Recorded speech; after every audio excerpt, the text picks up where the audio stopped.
दोस्तों, क्या आपने कभी सोचा है कि आपके द्वारा किए गए कुछ काम आपके जाने के बाद भी आपका पीछा करते रहते हैं? आज हम एक ऐसे रहस्य पर चर्चा करेंगे जिसे जानना हर इंसान के लिए जरूरी है। गरुड़ पुराण, वेद और कई धार्मिक ग्रंथों में यह बताया गया है कि हमारे कर्म केवल इस जन्म तक सीमित नहीं रहते, बल्कि वे मृत्यु के बाद भी हमारे साथ जुड़े रहते हैं। आज के इस वीडियो में हम आपको बताएंगे ऐसे कामों के बारे में जो आपके मृत्यु के बाद भी आपका पीछा नहीं छोड़ते। तो अंत तक जुड़े रहिएगा, क्योंकि यह वीडियो आपकी सोच को बदल सकता है। दोस्तों, हिंदू धर्म के अनुसार कर्म का नियम अत्यंत गहरा है। हमारे अच्छे और बुरे काम दोनों ही हमारे जीवन के हर चरण को प्रभावित करते हैं। आइए जानते हैं वे कौन कौन से कर्म हैं जो हमारे जाने के बाद भी हमें पीछा नहीं छोड़ते। सबसे पहला और मुख्य काम है पाप और पुण्य का हिसाब। गरुड़ पुराण के अनुसार मानव जीवन का सबसे महत्वपूर्ण उद्देश्य पाप और पुण्य के बीच संतुलन स्थापित करना है। यह एक आध्यात्मिक सत्य है कि हमारे कर्म, चाहे वे अच्छे हों या बुरे, न केवल इस जीवन को प्रभावित करते हैं, बल्कि मृत्यु के बाद भी हमारी आत्मा के मार्ग को निर्धारित करते हैं। गरुड़ पुराण में यह स्पष्ट रूप से कहा गया है कि अच्छे कर्म जैसे दान पुण्य करना, जरूरतमंदों की सहायता करना और सत्य के मार्ग पर अडिग रहना आत्मा को शांति और मुक्ति की ओर ले जाते हैं। यह कर्म न केवल हमारी आत्मा को शुद्ध और निर्मल बनाते हैं, बल्कि ब्रह्मांडीय ऊर्जा के साथ हमें जोड़ते हैं। जब हम दूसरों की सहायता करते हैं, सत्य बोलते हैं और न्याय का पालन करते हैं, तो यह हमारे जीवन को सकारात्मक दिशा में मोड़ता है और मृत्यु के बाद भी हमारे लिए स्वर्ग के द्वार खोलता है। इसके विपरीत बुरे कर्मों का प्रभाव केवल इस जीवन तक सीमित नहीं रहता। झूठ बोलना, धोखा देना, हिंसा करना और अन्याय करना, ये सभी ऐसे कर्म हैं जो न केवल समाज को दूषित करते हैं, बल्कि आत्मा पर भी भारी बोझ डालते हैं।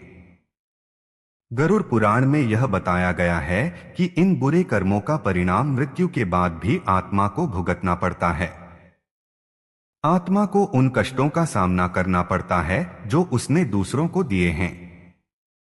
यह कष्ट किसी दंड की तरह होता है जो आत्मा को यह सिखाने के लिए मिलता है कि बुराई का रास्ता अंततः विनाश की ओर ही ले जाता है। इसके अलावा इन बुरे कर्मों का प्रभाव केवल मृत्यु तक ही सीमित नहीं होता, बल्कि अगले जन्म में भी आत्मा को इनका फल भुगतना पड़ता है। अच्छे और बुरे कर्मों का यह चक्र एक गहरी आध्यात्मिक प्रक्रिया को दर्शाता है। गरुड़ पुराण के अनुसार यह प्रक्रिया हमें यह सिखाती है कि हमारे कर्म केवल हमारे लिए नहीं हैं, बल्कि वे समाज और ब्रह्मांड के संतुलन को भी प्रभावित करते हैं।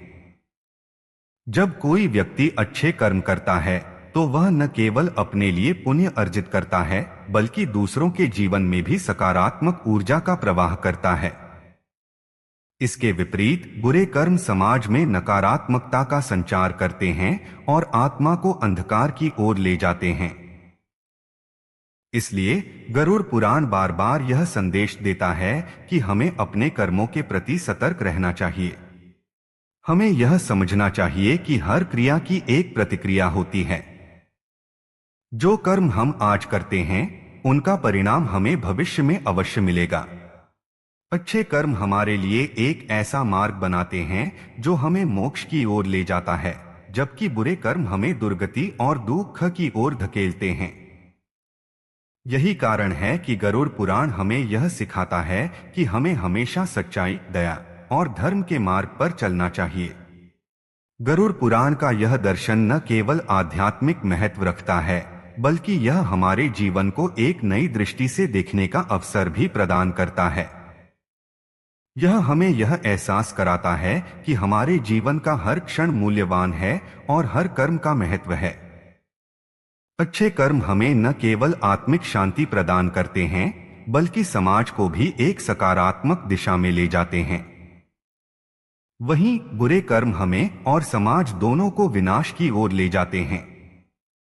इस प्रकार गरुड़ पुराण का यह संदेश हमें हमारे जीवन के वास्तविक उद्देश्य को समझने में मदद करता है और हमें यह सिखाता है कि हमारा हर कर्म ब्रह्मांड के संतुलन का हिस्सा है। गरुड़ पुराण का यह ज्ञान हमें यह सिखाता है कि जीवन में संतुलन बनाए रखना कितना महत्वपूर्ण है। हमें अपने कर्मों को सोच समझकर करना चाहिए और इस बात का ध्यान रखना चाहिए कि हमारे कर्मों का प्रभाव केवल हम तक सीमित नहीं है, वे हमारे आसपास के लोगों, समाज और ब्रह्मांड को भी प्रभावित करते हैं। अच्छे कर्म आत्मा को शुद्ध और मुक्त करते हैं, जबकि बुरे कर्म आत्मा को बंधन में डालते हैं।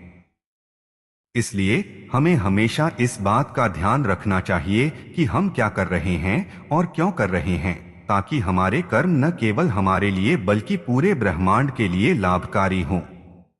दूसरा काम है अपनों के साथ हमारा व्यवहार। यह हमारे जीवन का ऐसा पहलू है जो केवल हमारे वर्तमान को ही नहीं बल्कि भविष्य को भी गहराई से प्रभावित करता है। हमारे परिवार, मित्रों और समाज के साथ हमारा व्यवहार न केवल हमारे संबंधों की गुणवत्ता को तय करता है, बल्कि यह भी निर्धारित करता है कि हमारी आत्मा पर इसका क्या प्रभाव पड़ेगा। परिवार वह आधार है जहां हम अपने पहले भावनात्मक संबंधों का अनुभव करते हैं। अगर हम अपने परिवार के सदस्यों के साथ छल, क्रोध या दुर्व्यवहार करते हैं, तो यह नकारात्मकता केवल उन्हें ही प्रभावित नहीं करती, बल्कि हमारे भीतर भी गहरी छाप छोड़ती है। ये नकारात्मक कर्म एक ऐसी ऊर्जा पैदा करते हैं जो हमें मानसिक शांति से वंचित कर देती है। चाहे हम इसे अनदेखा करने की कोशिश करें, लेकिन यह कड़वाहट हमारे जीवन का हिस्सा बन जाती है और हमारे जाने के बाद भी हमारे साथ रहती है। परिवार के अलावा मित्रता और सामाजिक संबंधों का भी हमारे जीवन में महत्वपूर्ण स्थान है। मित्र और समाज के लोग हमारे व्यक्तित्व का विस्तार होते हैं। अगर हम अपने मित्रों के साथ धोखा करते हैं, उनके साथ ईर्ष्या या अहंकार से पेश आते हैं, तो यह व्यवहार हमारे भीतर असंतोष और अशांति पैदा करता है। ऐसे कर्म हमारे मन में एक ऐसा बोझ बना देते हैं जिसे हम चाहकर भी अनदेखा नहीं कर सकते। जब हमारे रिश्तों में छल और क्रोध का स्थान बढ़ता है, तो यह केवल बाहरी दुनिया के साथ हमारे संबंधों को नहीं तोड़ता, बल्कि हमारे भीतर की शांति को भी छीन लेता है। इसके विपरीत अगर हम अपने जीवन में प्रेम और सद्भावना को महत्व देते हैं, तो यह न केवल हमारे आसपास के लोगों को खुशियां देता है, बल्कि हमारी आत्मा को भी एक सकारात्मक ऊर्जा से भर देता है। जब हम अपने परिवार और मित्रों के साथ दया, करुणा और सहयोग का भाव रखते हैं, तो यह केवल हमारे वर्तमान जीवन को ही नहीं, बल्कि हमारे अगले जन्म को भी सकारात्मक रूप से प्रभावित करता है। ऐसी ऊर्जा जो हमने अपने रिश्तों में प्रेम और समर्पण के माध्यम से बनाई है, हमारे साथ रहती है। यह ऊर्जा हमें जीवन के हर चरण में सहारा देती है और हमारे भविष्य को भी उज्ज्वल बनाती है। सामाजिक व्यवहार भी हमारे कर्मों का एक बड़ा हिस्सा है। समाज में हमारा आचरण यह तय करता है कि हम एक इंसान के रूप में कितने संजीदा हैं। अगर हम समाज के प्रति अपने दायित्वों को समझते हैं और दूसरों के साथ न्याय, समानता और सहानुभूति से पेश आते हैं, तो यह व्यवहार हमारी आत्मा को ऊंचाई पर ले जाता है। लेकिन अगर हमारा व्यवहार स्वार्थी है और हम समाज के प्रति उदासीन रहते हैं, तो यह भी हमारे कर्मों में नकारात्मकता का संचार करता है। हमारे रिश्ते और हमारे कर्म आपस में गहराई से जुड़े हुए हैं। जब हम दूसरों के साथ प्रेम और ईमानदारी से व्यवहार करते हैं, तो यह केवल उन लोगों को ही नहीं, बल्कि हमें भी सुकून और संतोष प्रदान करता है। प्रेम और सद्भावना ऐसी ऊर्जा है जो न केवल हमारे जीवन में बल्कि हमारी आत्मा के साथ भी बनी रहती है। जब हम दूसरों के चेहरे पर मुस्कान लाते हैं, उनकी मदद करते हैं या उनके साथ समय बिताते हैं, तो यह कार्य हमारे कर्मों के माध्यम से एक सकारात्मक ऊर्जा बनाता है। यही ऊर्जा हमारे जीवन की दिशा को सकारात्मक रूप से बदल सकती है और हमारे अगले जन्म के लिए शुभ परिस्थितियां तैयार कर सकती है। वास्तव में हमारे व्यवहार का प्रभाव केवल दूसरों पर ही नहीं, बल्कि हमारे खुद के मानसिक और आत्मिक स्वास्थ्य पर भी पड़ता है। अगर हम अपने रिश्तों में संतुलन और सकारात्मकता बनाए रखते हैं, तो यह हमारे लिए एक आंतरिक शक्ति का स्रोत बनता है। वहीं अगर हम अपने रिश्तों में तनाव और अशांति लाते हैं, तो यह हमारी आत्मा को कमजोर करता है। इसलिए यह जरूरी है कि हम अपने परिवार, मित्रों और समाज के साथ व्यवहार करते समय अपने कर्मों के प्रति सजग रहें। अंततः अपनों के साथ हमारा व्यवहार न केवल वर्तमान जीवन को प्रभावित करता है, बल्कि हमारे कर्मों के आधार पर हमारे भविष्य का भी निर्माण करता है। यह हमारी जिम्मेदारी है कि हम अपने रिश्तों में प्रेम, सहयोग और ईमानदारी को प्राथमिकता दें। इससे न केवल हमारे जीवन में खुशियां बढ़ेंगी, बल्कि हमारी आत्मा भी शांति और संतोष का अनुभव करेगी। तीसरा काम है धन और संपत्ति का दुरुपयोग। धन, जो हमारे जीवन में साधन, सुख सुविधा और सामाजिक प्रतिष्ठा का माध्यम बनता है, उसका सही उपयोग हमारे जीवन के हर पहलू को प्रभावित करता है। धन अर्जित करना और उसे संभालना केवल एक भौतिक जिम्मेदारी नहीं है, बल्कि यह हमारे नैतिक और आध्यात्मिक जीवन का भी अभिन्न हिस्सा है। अगर धन अर्जन के लिए हम गलत तरीकों का सहारा लेते हैं, जैसे कि धोखा, छल या किसी को ठगकर संपत्ति हड़पना, तो इसका परिणाम केवल भौतिक हानि तक सीमित नहीं रहता। यह कर्म हमारे जीवन में नकारात्मकता लाता है और हमारी आत्मा को कलुषित करता है। गरुड़ पुराण में स्पष्ट रूप से कहा गया है कि गलत तरीकों से अर्जित धन केवल दुख और अशांति का कारण बनता है। ऐसे धन से न तो सच्चा सुख प्राप्त किया जा सकता है और न ही इसे किसी शुभ कार्य में लगाया जा सकता है। जब धन के साथ पाप जुड़ जाता है, तो यह हमारी चेतना और कर्मों पर भारी पड़ता है। यह हमारे मन और आत्मा में अशांति उत्पन्न करता है और हमें नैतिक पतन की ओर ले जाता है। ऐसे धन से अर्जित सुविधाएं भी अंततः खोखली और अस्थायी साबित होती हैं, क्योंकि उनके पीछे की ऊर्जा अशुभ होती है। धन का सही उपयोग करना भी उतना ही महत्वपूर्ण है जितना कि इसे सही तरीकों से अर्जित करना। अक्सर लोग धन का उपयोग केवल अपनी इच्छाओं की पूर्ति के लिए करते हैं, लेकिन इसके पीछे समाज और मानवता के प्रति हमारी जिम्मेदारी का भाव होना चाहिए। गरुड़ पुराण के अनुसार जो धन समाज की भलाई, गरीबों की मदद और धर्म कार्य में नहीं लगाया गया, वह धन निष्फल हो जाता है। ऐसा धन चाहे कितना भी अधिक क्यों न हो, अंततः व्यक्ति के जीवन में समस्याएं ही लाता है। यह केवल भौतिक दुख का कारण नहीं बनता, बल्कि मानसिक और आध्यात्मिक रूप से भी व्यक्ति को कमजोर करता है। धन का दुरुपयोग केवल दूसरों को ठगने या गलत तरीकों से कमाने तक सीमित नहीं है। यह तब भी होता है जब धन का उपयोग अनैतिक कार्यों में किया जाता है। आज के समय में लोग अपने व्यक्तिगत स्वार्थ के लिए धन का प्रयोग ऐसी गतिविधियों में करते हैं जो समाज और पर्यावरण के लिए हानिकारक हैं। यह दुरुपयोग न केवल दूसरों के लिए संकट पैदा करता है, बल्कि स्वयं व्यक्ति के जीवन में भी नकारात्मक परिणाम लेकर आता है। गरुड़ पुराण में यह बताया गया है कि जो व्यक्ति अपने धन का उपयोग दूसरों के कल्याण के लिए नहीं करता, वह अंततः अपने जीवन में शांति और संतोष का अनुभव नहीं कर पाता। सही मायने में धन का उपयोग एक साधन के रूप में होना चाहिए, न कि उद्देश्य के रूप में। यदि धन को केवल अपनी व्यक्तिगत इच्छाओं की पूर्ति के लिए देखा जाए, तो यह जीवन के वास्तविक उद्देश्य से भटका सकता है। हमें यह समझने की आवश्यकता है कि धन केवल भौतिक संपन्नता का प्रतीक नहीं है, बल्कि यह हमें समाज और दुनिया के प्रति हमारी जिम्मेदारियों को निभाने का अवसर भी देता है।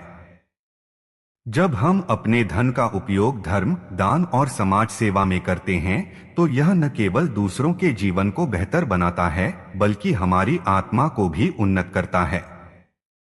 धन का सही उपयोग करने के लिए यह जरूरी है कि हम अपने भीतर दया, करुणा और परोपकार की भावना को जगाएं। यह धन का सबसे पवित्र उपयोग है। अगर हमारे पास धन है तो हमें इसे उन लोगों की मदद के लिए इस्तेमाल करना चाहिए जो जीवन में संघर्ष कर रहे हैं। गरीबों, असहायों और जरूरतमंदों की मदद करके हम न केवल उनके जीवन में खुशी ला सकते हैं बल्कि अपने कर्मों को भी शुद्ध कर सकते हैं। ऐसा धन जो दूसरों की भलाई के लिए खर्च किया गया हो, आत्मा के लिए अमृत के समान है। इसके विपरीत अगर धन केवल भोगविलास, दिखावे और अनैतिक कार्यों में खर्च किया जाता है तो यह व्यक्ति को अज्ञानता और अहंकार की ओर ले जाता है। ऐसा व्यक्ति धीरे धीरे अपने नैतिक मूल्यों को खो देता है और अंततः अपने जीवन में दुख और परेशानी का सामना करता है। गरुड़ पुराण हमें यह शिक्षा देता है कि धन का उपयोग सदैव धर्म और सच्चाई के मार्ग पर होना चाहिए। अगर ऐसा नहीं होता तो यह धन अपने साथ पाप और अशांति लेकर आता है। अतः यह स्पष्ट है कि धन और संपत्ति का सही उपयोग करना न केवल हमारे भौतिक जीवन के लिए बल्कि हमारे आध्यात्मिक विकास के लिए भी अत्यंत आवश्यक है। धन एक साधन है जिसका उपयोग सही दिशा में करने से यह हमारे जीवन को सार्थक और शांतिमय बनाता है। अगर हम इसे गलत तरीकों से अर्जित करते हैं या इसका दुरुपयोग करते हैं तो यह केवल दुख और हानि का कारण बनता है। इसलिए हमें धन के प्रति अपनी सोच को सुधारने और इसे सही कार्यों में लगाने की आवश्यकता है ताकि यह हमारे जीवन और समाज के लिए उपयोगी साबित हो सके। चौथा और अत्यंत महत्वपूर्ण काम है प्रकृति और पशु पक्षियों के प्रति हमारा रवैया। मानव जीवन प्रकृति और पर्यावरण पर पूरी तरह निर्भर है। हम जो सांस लेते हैं, जो खाना खाते हैं और जो जल पीते हैं वह सब प्रकृति की ही देन है। इसलिए यह हमारा कर्तव्य बनता है कि हम प्रकृति और उसके जीव जंतुओं के प्रति आदर और करुणा का भाव रखें। लेकिन जब हम पेड़ों को काटते हैं, जानवरों को नुकसान पहुंचाते हैं या पर्यावरण को हानि पहुंचाते हैं तो यह केवल प्रकृति के संतुलन को ही नहीं बिगाड़ता बल्कि हमारे कर्म चक्र पर भी गहरा असर डालता है। ऐसा कहा गया है कि प्रकृति के प्रति किए गए पाप मृत्यु के बाद भी हमारे साथ रहते हैं और हमें उनके दुष्परिणाम भुगतने पड़ते हैं। प्रकृति का अपमान केवल एक पर्यावरणीय समस्या नहीं है, यह एक आध्यात्मिक मुद्दा भी है। जब हम पेड़ों को अंधाधुंध काटते हैं या प्रदूषण फैलाते हैं तो हम न केवल धरती को नुकसान पहुंचाते हैं बल्कि उन अनगिनत प्राणियों के जीवन को भी खतरे में डालते हैं जो पेड़ों, जल और भूमि पर निर्भर हैं। प्रकृति का हर तत्व, चाहे वह भूमि हो, जल हो या आकाश, हमारी परवरिश में अपना योगदान देता है। अगर हम इन तत्वों को दूषित करते हैं तो यह न केवल हमारी आने वाली पीढ़ियों के लिए संकट पैदा करता है बल्कि यह हमारे कर्मों में भी नकारात्मकता जोड़ता है। पशु पक्षियों के प्रति हमारा रवैया भी हमारे कर्मों का महत्वपूर्ण हिस्सा है। ये जीव हमारे पर्यावरण का अभिन्न अंग हैं। वे प्रकृति के संतुलन को बनाए रखने में महत्वपूर्ण भूमिका निभाते हैं। उदाहरण के लिए मधुमक्खियां फूलों का परागण करती हैं जिससे फसलें उगती हैं। पक्षी और अन्य जानवर बीज फैलाने में मदद करते हैं। अगर हम इन प्राणियों को नुकसान पहुंचाते हैं, उनका शिकार करते हैं या उनकी प्राकृतिक वासस्थली को नष्ट करते हैं तो हम प्रकृति के इस संतुलन को बिगाड़ते हैं। ऐसा करके हम अनजाने में ही अपने जीवन को कठिनाइयों से भर देते हैं क्योंकि प्रकृति का यह चक्र किसी न किसी रूप में हमारे जीवन को प्रभावित करता है। गरुड़ पुराण में इस बात का विशेष उल्लेख मिलता है कि प्रकृति और जीव जंतुओं के प्रति किए गए पाप बहुत गहरे होते हैं। ये पाप मृत्यु के बाद भी आत्मा का पीछा नहीं छोड़ते और व्यक्ति को इसके दुष्परिणाम भुगतने पड़ते हैं। इसके विपरीत अगर हम प्रकृति का संरक्षण करते हैं, पेड़ लगाते हैं, जल को शुद्ध रखते हैं और पशु पक्षियों का सम्मान करते हैं तो यह पुण्य के रूप में हमारे साथ रहता है।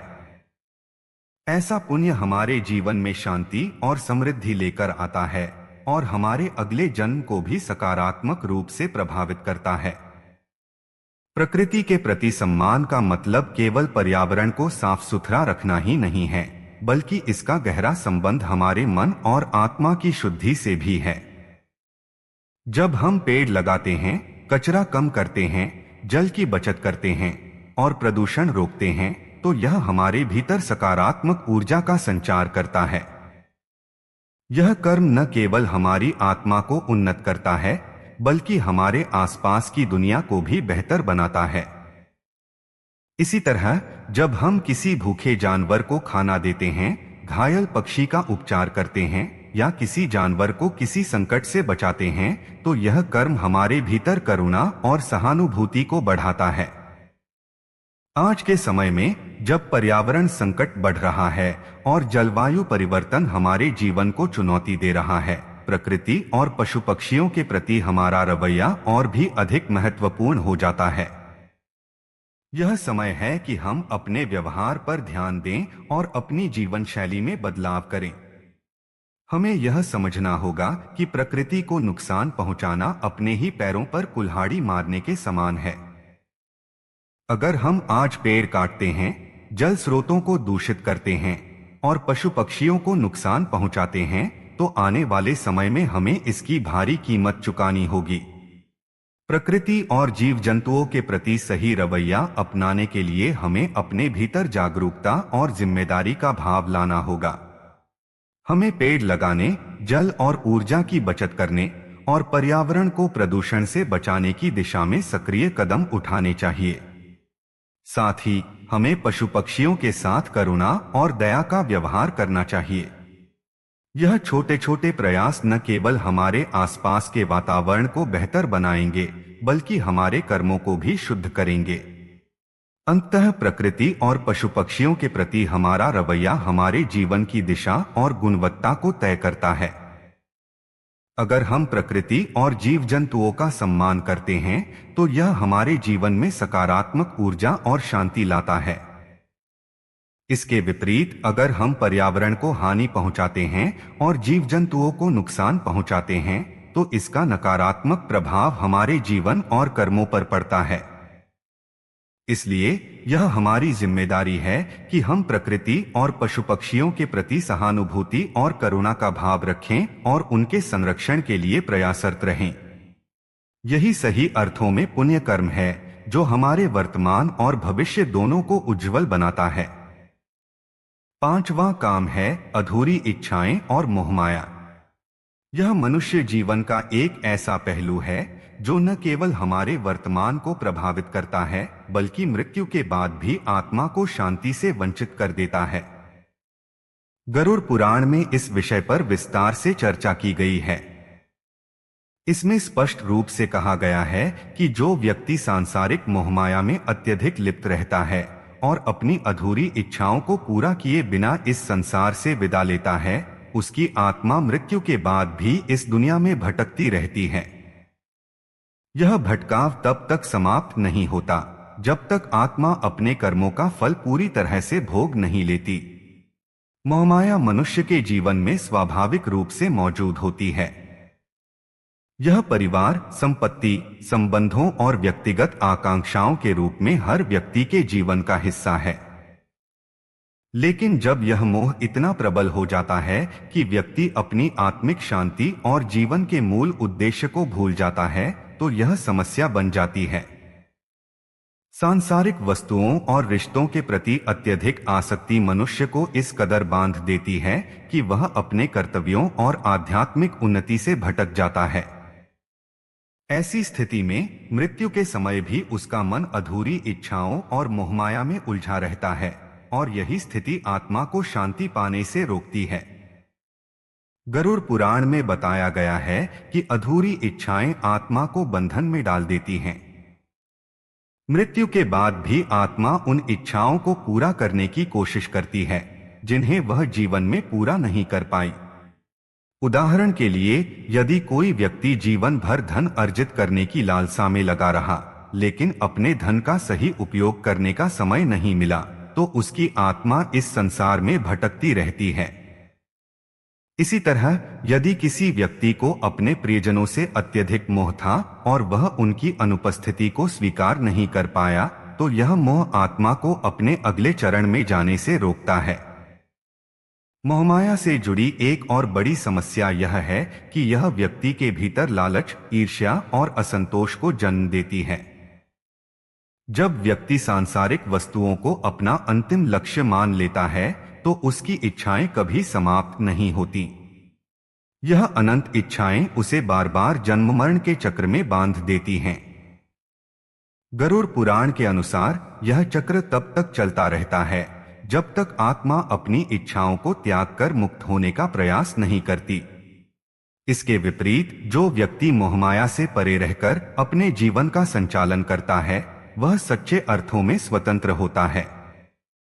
इसका अर्थ यह नहीं है कि हमें अपने परिवार या संपत्ति से दूर हो जाना चाहिए, बल्कि यह है कि हमें इनसे जुड़ी अपनी आसक्ति को कम करना चाहिए। हमें यह समझना चाहिए कि यह सब अस्थायी है और अंततः नष्ट हो जाने वाला है।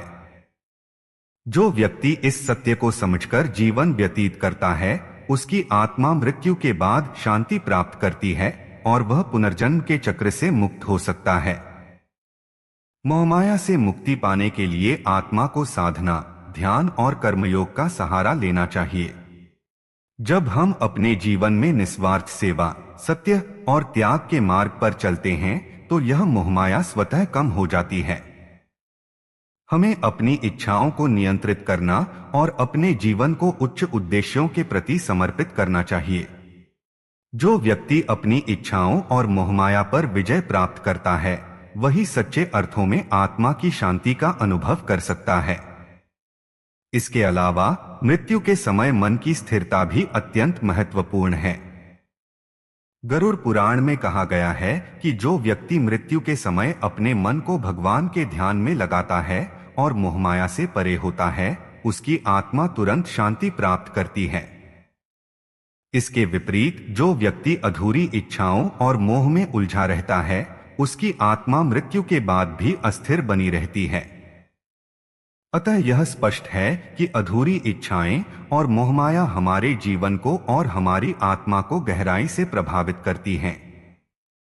यह न केवल हमें वर्तमान में दुखी करती है, बल्कि मृत्यु के बाद भी आत्मा को मुक्त नहीं होने देती। इसलिए यह आवश्यक है कि हम अपने जीवन में मोहमाया को नियंत्रित करें और अपनी इच्छाओं को संतुलित रखें। हमें यह समझना चाहिए कि सच्ची शांति केवल आत्मा की उन्नति में है, न कि सांसारिक वस्तुओं और संबंधों में। जब हम इस सत्य को आत्मसात कर लेते हैं, तो हमारी आत्मा न केवल इस जीवन में बल्कि मृत्यु के बाद भी शांति प्राप्त करती है। दोस्तों, यह जरूरी है कि हम अपने कर्मों का ध्यान रखें। हमारे छोटे छोटे काम न केवल हमारे इस जीवन को बल्कि हमारे अगले जन्म को भी प्रभावित करते हैं। अच्छे कर्म करें, दूसरों की मदद करें और एक सच्चे इंसान बनें। अगर आपको यह वीडियो जानकारीपूर्ण लगी तो इसे लाइक और शेयर जरूर करें। और हाँ, इस चैनल को सब्सक्राइब करना न भूलें, ताकि हम आपके लिए ऐसी ही और आध्यात्मिक और रोचक जानकारियां लाते रहें। धन्यवाद और जय श्री राधे।